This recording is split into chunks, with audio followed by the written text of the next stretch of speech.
Hi, and welcome back to this Wednesday edition of Focal Point on AFR Talk. Brian Fisher is my name. Great to have you in the conversation. Just want to close the loop on that story out of the UK because, ladies and gentlemen, this is coming our way. I don't want you to be under any illusions about where the left is going in the United States. We can see where they're going by looking at what's happening in the UK. You can see this train that is barreling down the track. We're tied to the track. Our religious liberty is tied to us. And this train of secular fundamentalism, this train of godless secularism is barreling down on us, and they want to tie us to the track so this train can run us over. Don't want you to be under any illusions about the danger and the threat that we face to religious liberty, not just from the gay agenda, which I think is the main threat right now, but just generally speaking from secular fundamentalism. So once again, I want to just remind you of the details of this story, and you can say, well, that's in the UK, but there is no reason why this isn't going to happen here. I mean, we have schools now that are cracking down on students reading their Bible in their own personal reading time on school grounds. They're having their candy canes confiscated if they give them to their schoolmates at Christmas time. You can't have see at the poll events because that violates the separation of church and state. You're having churches kicked out of school buildings for the same reason in New York City. That's been happening. The mayor there has been trying to get churches tossed out of school buildings. You know, it's a win-win for everybody because the school is used from Monday to Friday, and it's vacant on the weekends right at the time when churches need a place and a center of worship. It's available on weekend nights when churches need a place and a center for worship and for Christian education. So it's a perfect match.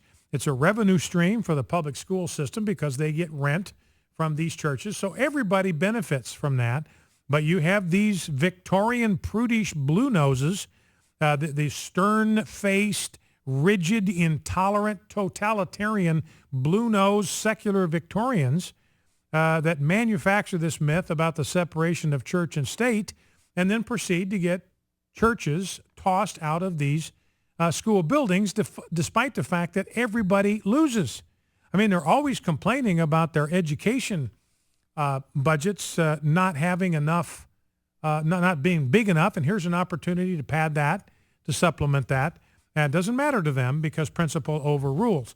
Now, here's this story out of Norfolk, UK, Attleboro Baptist Church, and the police came to the pastor of this church after he put this poster up on the notice board outside the church building. And the sign said, if you think there is no God, you better be right. So it's actually a sign that's a little bit humorous. And again, the left, secular fundamentalists, liberals have no sense of humor. They have no sense of humor. They can't enjoy humor. They can't enjoy you. They can't enjoy life. They can't enjoy themselves. They got no sense of humor. And so if you think there's no God, you better be right. And then they have flames symbolizing the flames of hell. So it's kind of a humorous way of drawing people's attention to these larger issues about life and eternity. Now the church has been forced to remove that sign. This is on its own property. It's been forced to remove the sign after a passerby, again, one guy gets his nose out of joint. He complains to the police, and his complaint was that this was not a Christian message, if you can believe it. His complaint was that this message, quote, could not be further from the Christian phrase, love thy neighbor. Well, obviously that's bogus to begin with, because if you love your neighbor, where is the last place in the world you want to see them wind up? Last place in the world you want to see them wind up is in hell. So if you love your neighbor, one of the things you're going to do everything in your power to do is to share with them the good news about the gospel of Jesus Christ as the message that can save people from eternal judgment. That's if you love your neighbor. So obviously, that's the most Christian message you could possibly send. But notice now that in this community, you actually have the police department sitting in theological judgment over a church, telling a church whether its message is Christian enough to be posted on the property of the church, whether its message is consistent with the gospel, whether its message is consistent theologically with Christian teaching and doctrine. This is the police, theologians in chief. That's where you get, because somebody has to decide whether that message is appropriate. If it's a religious message, if it's a message about the gospel, if it's a message about Christ, then somebody's got to decide whether that message is appropriate or not. And whoever is making that decision then becomes the chief theologian with regard to what kind of speech is going to be permitted, what kind of speech is going to be tolerated. This guy by the name of Robert Gladwin, just 20 years old, so some 20-year-old guy still wet behind the ears, squelching freedom of speech and religion in the UK, said this, that he was astounded when he saw this poster. I was just astounded, really. We live in the 21st century, and they have put that message that non-Christians will burn in hell up to try and scare people into joining their mentality. Now, ladies and gentlemen, let me ask you this question. Where do we get the idea that non-Christians will burn in hell? What is the source of that conviction? What is the source of that belief? Where did we get that from? More importantly, who did we get that from? Who taught us that those who do not follow the Son of Man will be cast into outer darkness, where there will be weeping and wailing and gnashing of teeth? Who taught us that absolutely non-Christian, non-21st century message? Well, it was Jesus Christ himself. In fact, I frequently make this point. The bulk of what we know about hell, we learn from the teaching of Jesus. Jesus taught more about hell than almost the rest of the authors of Scripture combined. We know more about hell because of the teaching of Jesus than anyone else. He talked more about hell than anybody in the Bible. Now, why would he do that? Why would Jesus do that? He's supposed to be the Prince of Peace. He's supposed to be the embodiment of love. Why would Jesus spend so much time talking about hell? Because he doesn't want anybody to go there.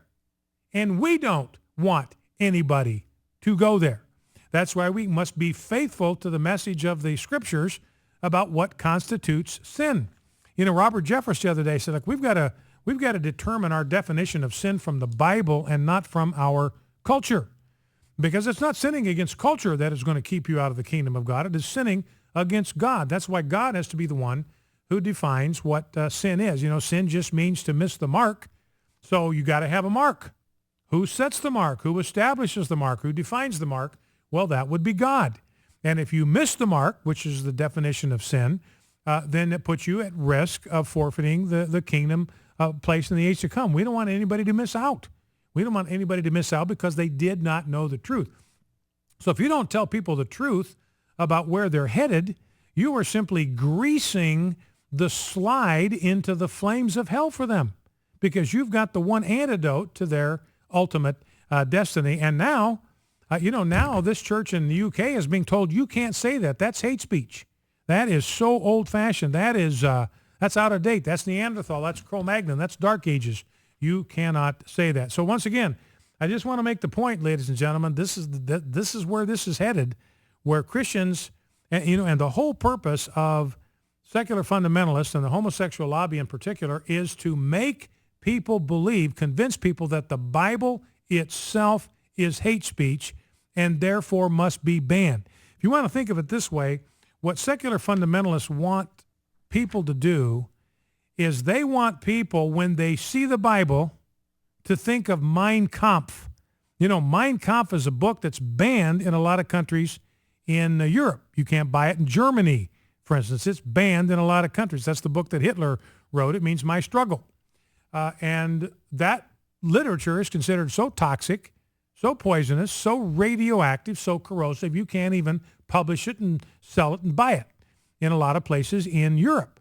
Now, what the left wants people to do is to put the Bible in the same category with the biography of Adolf Hitler. They want the biography of God and the biography of Jesus Christ to be thought of in the same way as we think of the biography of Adolf Hitler.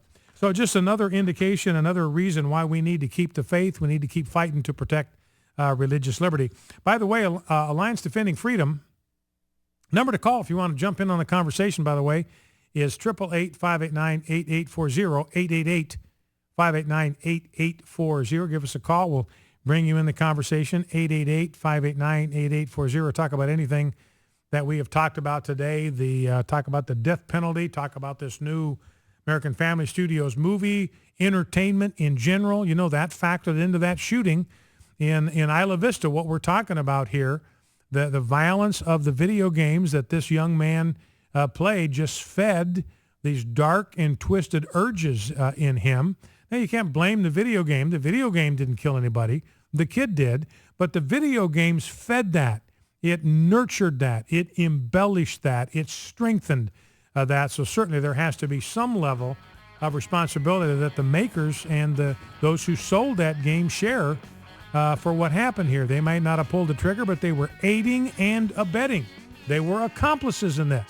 And you know for a fact that accomplices are just as guilty as those who actually pull the trigger. So I think there has to be some growing accountability for what's happening with these violent video games. And in contrast to that, we got a movie like Summer Snow, which is positive, it's wholesome, it's uplifting.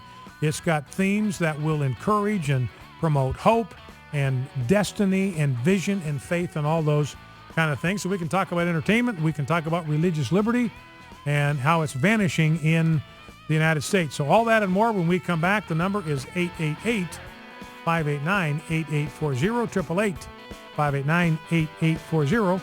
Stay with us. We'll be right back. You're listening to Focal Point on AFR Talk.